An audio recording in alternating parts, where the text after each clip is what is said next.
I couldn't stop staring at the text on my phone. We're done. Don't come home tonight. Those 9 words, so neat, so final, should have cut me like shards of glass. But instead, I felt nothing but a strange sense of vindication. For a moment, I wondered if I should feel more. Anger, heartbreak, desperation. Instead, I found myself pinching the bridge of my nose, sighing in a resigned sort of way, and tucking my phone into my pocket. I had known this was coming. But before I get ahead of myself, let me start at the beginning. Or at least at the moment that truly set all of these events in motion. My parents had called me the week before, summoning me back to their house. My mother's voice on the phone had been uncharacteristically sweet, so I guess they wanted something, but even I hadn't predicted their bold new demand. It was my day off from the consulting firm I worked for. The city streets sizzled in the midday heat as I pulled up to the old family home, bracing myself for what I knew would be more than just a neighborly, "How have you been?" or a leftover casserole. My mother opened the door, eyes scanning me critically as usual, and motioned for me to sit down in the living room. That was my first clue. When my family wanted something from me, they always made sure I was comfortable and in sightline of our old mantel, where dozens of pictures showed me growing up, smiling in middle school graduation robes, hugging my brother at a community fair, beaming as I held up my university diploma. I sat there, waiting for the blow. Father joined us. My brother Charles slunk in afterward, looking amused, which meant he was in on whatever plan they'd hatched. My mother cleared her throat. "We're family," she began, eyeing me in a way that was meant to be encouraging, but only made me want to recoil. "We help each other out, right?" I stayed silent. Years of dealing with the family dynamics had taught me that letting them speak first was always best. It saved me from inadvertently revealing anything they could later twist around. My mother continued, now glancing at Charles, who was fiddling with his phone. "Your brother needs a new car." "Right. You've got money saved up. More than enough for yourself, and you don't have a family, you don't need it," she said matter-of-factly, tapping her nails on the coffee table's edge. "It's just you, right? Why would you need so much saved?" I stared for a moment, trying to keep my face neutral. "I see," I said softly. "And you want—" "All of it," my father said curtly. His voice held a tone of finality, one that used to terrify me as a teenager. "You live alone. You have a good job. You don't need that money. Charles, on the other hand, is starting a new business venture." "A car is part of a business venture?" I asked, half sarcastically, raising an eyebrow. Charles shrugged, feigning an air of entrepreneurial grace. "I want something nice to help present myself better. Appearances matter in my line of work." I nearly laughed out loud. My brother's line of work changed with the seasons. Real estate one day, e-commerce schemes the next, then a fleeting interest in day trading. Each time he'd coax money from our parents, blow through it, and come back with a new idea. Meanwhile, I'd gone about my life quietly, building up a respectable savings, investing in slow, steady ways, and planning for a future I hoped might be more stable than my upbringing. "And that's where I come in?" I asked. Father folded his arms. "We're your parents. We raised you. This is the least you can do." "Mom," I said slowly, ignoring my father's scowl, "I've been planning to buy a place of my own next year. It might not be a big house, probably just an apartment, but I've worked so hard to get to this point. Tapping that entire fund would set me back indefinitely." My mother sniffed. "Is that supposed to matter more than your brother's success?" And there it was, that old family dynamic, the unspoken rule that Charles, the younger golden child, was the center of everyone's world. I'd always been the child who was fine on her own. I guess to them, that meant I didn't need any real support or consideration. Before I could muster a response, my father added sharply, "You're not even married. You have no children. You make good money. Stop being selfish." It stung, not just because of the content of his words, but the coldness. When I was a kid, I'd do anything for my family. Extra chores, errands, homework, that Charles couldn't be bothered with. It felt like my entire life had been one endless demonstration of loyalty. Yet apparently, my savings, which I had painstakingly built over years, was something I didn't need. I took a steady breath, determined not to let them see how shaken I was. "I'm sorry," I said, my voice quiet but firm. "I can't help you with this." Silence fell over the living room like a heavy curtain. My mother narrowed her eyes, glancing at my father, waiting for him to snap, but I had already stood up, deciding I'd heard enough. "Thank you for the chat," I said in a surprisingly calm tone. Then I left. On the drive back to my apartment, I replayed the conversation in my head. I'd never turned my family down so bluntly before. Usually I'd negotiate, offer a loan, or something. But this time, something in me refused to yield, especially after the cuts they'd thrown at me. "You don't have a family. You don't need it." Those words echoed, each repetition fueling a new anger, a fresh determination. I was already on edge when I arrived at my building. The mailbox held a letter from a lawyer. I recognized it instantly. It was confirmation of the final steps for a silent investment I had made in a small tech startup. The investment was legally separate from my personal bank accounts and remained undisclosed per my instructions. If something went wrong with my personal life, if I got married, divorced, or even faced some weird financial drama, no one could take that from me. Yes, I had learned early in life to shield myself, not just from family demands, but from other types of betrayals, like the one that had come through my phone mere minutes before stepping into that living room. But let's backtrack slightly. I had a spouse. Well, perhaps had is the operative word.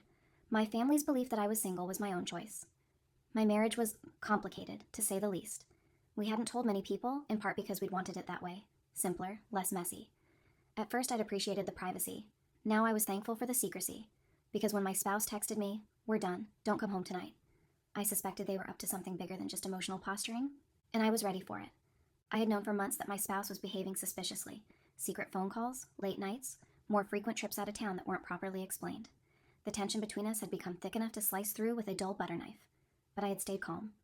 I had quietly reached out to a lawyer friend who specialized in property and investments, protecting all my major assets under trusts.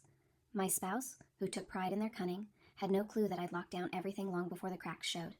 So by the time that text arrived, I was prepared. What truly unmoored me was the sheer brazen timing.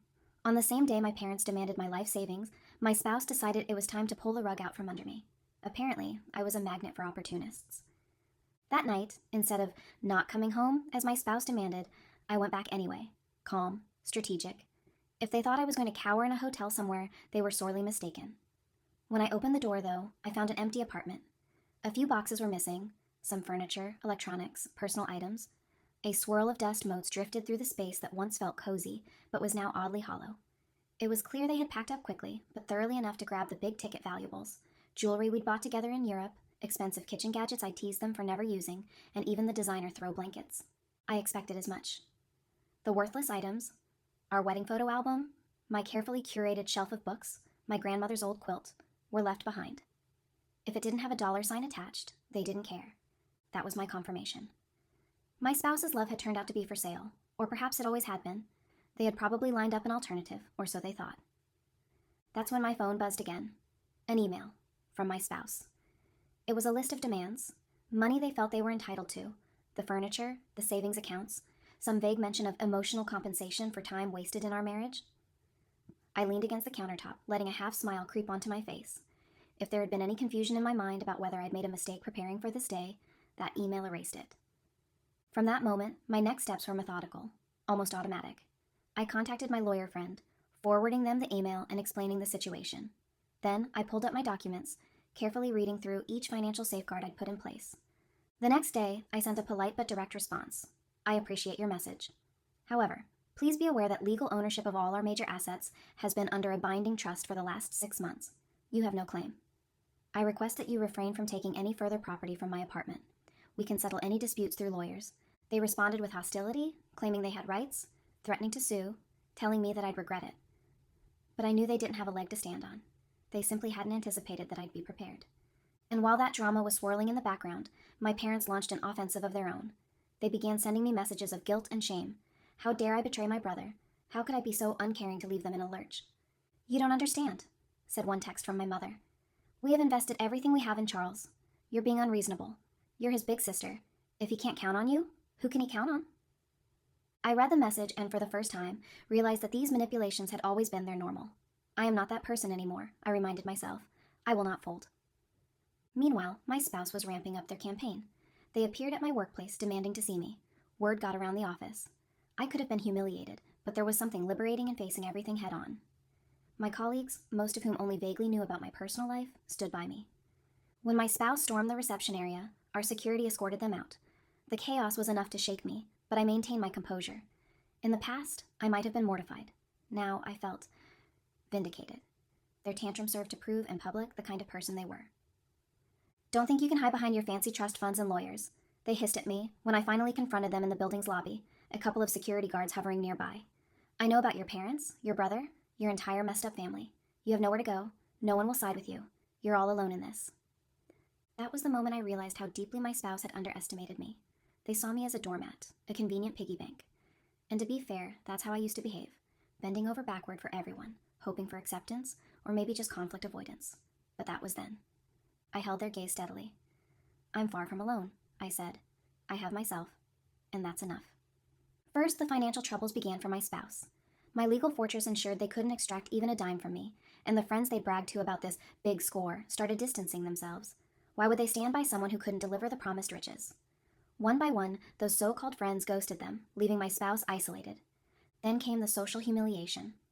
My spouse had boasted to anyone within earshot that they were about to come into a windfall by divorcing me, someone naive with a hefty bank account, they claimed.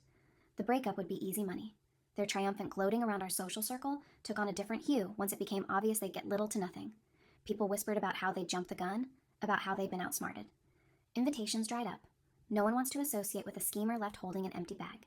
It didn't stop there. My spouse had counted on using my resources to fund a business venture, ironically similar to my brother's approach. Now they couldn't afford the overhead, the rent for the fancy new office space, the employees they'd hired under illusions of imminent wealth. Lawsuits began piling up from employees who claimed wrongful termination, from partners who felt defrauded. With the inability to fulfill financial obligations, my spouse was on the hook. It was a downward spiral. And they had done it all to themselves by overestimating their ability to manipulate me. After I refused to hand over my savings, my parents dug into their own retirement funds to buy Charles his prized luxury vehicle. At first, he flaunted it on social media, taking selfies with tinted windows and boasting about how it would elevate him in the business world. But Charles had no concrete plan. He was still hopping from one half-baked scheme to another, racking up personal debts. Meanwhile, that shiny new car came with hefty monthly insurance premiums and gas costs he didn't factor in. Soon the demands turned inward. Charles complained to my parents about needing more money for repairs or registration fees. My father realized he was hemorrhaging his retirement funds with no hope of return. My mother tried to guilt me again, but I kept ignoring her calls. If they wanted to bet on a sinking ship, that was their choice. And frankly, it wasn't my responsibility to bail them out. While the drama played out around me, I was soaring in my own quiet way. The tech startup in which I'd invested began making waves in the industry. Their new application, a sleek mobile platform that connected freelance consultants with corporate gigs, took off faster than anyone expected. My silent investment turned out to be not so silent when they requested I join the advisory board. In just a few short months, the startup's valuation skyrocketed. My modest initial investment multiplied exponentially, and my name was bandied about in meetings with venture capitalists.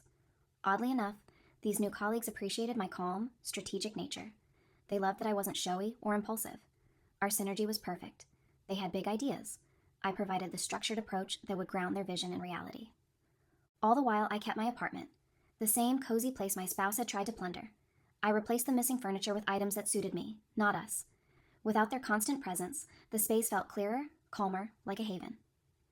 Then came the biggest gift. A corner office in the startup's new headquarters. It felt surreal, considering I was technically just an advisor, but they wanted me there full-time, sweetening the deal with stock options that made my eyes widen. I remember the day I first walked into that office. Floor-to-ceiling windows overlooking the skyline, the hum of innovation all around me. As I stood there, letting the midday sun wash over me, I realized that I had never felt so free or so full of purpose. Several months later, the final flourish of karma arrived. Charles, desperate for funds, sold his luxury car at a deep loss, just enough to pay off lingering debts. My parents, who had sunk into their own nest egg to finance his whims, had to sell their oversized suburban home to downsize to something more manageable. One afternoon, my mother called in tears. Her voice was shaking, but there was no apology, only confusion. "We might have to move in with your aunt for a while. Your father's pension isn't enough, and Charles can barely pay his rent." I listened, letting that old empathy well up, but I kept it in check. When she finally broke down sobbing, all I could say was, "I'm sorry it turned out this way. Maybe it's time everyone learned to stand on their own 2 feet." "Why are you so cold?" she asked, choking back tears. I wanted to shout back that I was never cold, that all my warmth had been systematically extracted over the years, but instead I said nothing. Sometimes the absence of words is the loudest expression of truth. As for my spouse, I heard through mutual acquaintances that they'd moved into a tiny, dilapidated studio apartment on the other side of town. The lawsuits from their former business partners proceeded, and rumors suggested they might owe more than they'd ever be able to pay back. They had put their money on the assumption that I would remain complacent and yield to their demands. Now, that bet had gone bust. One evening, after a full day of strategic planning at the new tech office, I decided to stop by a high-end grocery store to pick up items for a celebratory dinner. There, in the produce aisle, I almost didn't recognize the figure hunched over, looking lost among the shelves of organic vegetables. My spouse, or rather, my soon-to-be ex, though the final paperwork was all but signed. They saw me and froze. In another life, I would have felt pity or heartbreak. Now, I only felt a twinge of something akin to awe at the radical difference between us. I stood tall, well dressed in my business attire, fresh from a day's work building a new empire. They looked disheveled, a shadow of the overconfident trickster they once were. For a fraction of a second, they opened their mouth as if to speak, to apologize, or to gloat, or maybe just to say hello. I offered a polite nod. Acknowledgement, but not warmth. In that fleeting instant, I saw a realization wash over their features. They understood how far apart our lives had grown. Even if they had the nerve to ask me for a second chance, the answer was clear in the regal way I held my head and the silent determination in my eyes. We existed in two entirely different worlds now. One I had earned through caution, grit, and self-respect, and one they had created by gambling away every possibility. Turning away, I felt an electric rush of triumph. I strode past the shelf of fresh herbs and artisanal sauces, scanning the new marinade for the dinner I was planning. It was going to be a quiet night, just me, a nice bottle of wine, maybe some music in the background. And that realization felt perfect. "You don't have a family, you don't need it," my parents had said. I nearly laughed now at the memory, because in truth, I had built something more valuable than the acceptance of people who only saw me as a resource to exploit. I had discovered my own worth. I had forged new connections with people who respected me, not for my wallet. Walking out of the store that night, grocery bags in hand, I caught my reflection in the window and smiled. All that weight on my shoulders, gone. The irony was delicious. Every single one of them had underestimated me. My parents and brother, who thought I'd stay stuck in the family guilt cycle. My spouse, who believed I wouldn't see their betrayal coming. But thanks to those very betrayals, I had learned to be cautious, strategic, and quietly strong. As I drove back to my apartment, my safe haven, I couldn't help but marvel at the life I'd rebuilt in so short a time. I might not have the so-called perfect family, but I had my independence, my financial security, my own peace of mind. That was more than I'd ever had before. In the end, I discovered that the sweetest revenge was living well, on my own terms, without bitterness.